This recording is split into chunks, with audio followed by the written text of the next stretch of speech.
Deixa acontecer naturalmente. Oye, y de repente vos decís, bueno, tengo unos cuantos días y esto ya se me pudre. Olvídate, ya no se va a pudrir. Ya y no. encima, ¿sabes qué? Vas a reciclar la media fina de tu casa, Henry. Ese que ¿En Marta ya no serio? usa. ¿Por qué no haces así, Cintia? ¿En serio? Bueno, y haces esto, mira.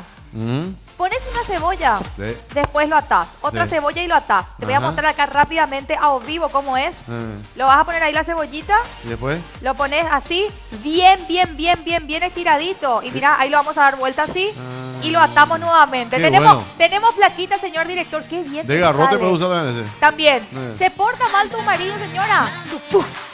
Ahí está, y así queda. Mira cómo vas a tener en tu casa una practicidad total. Y lo mejor de todo es que la cebolla no se va a descomponer más. Y es doble función, ¿verdad? Cualquier cosa.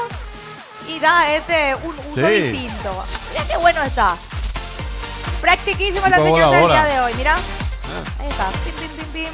Deixa acontecer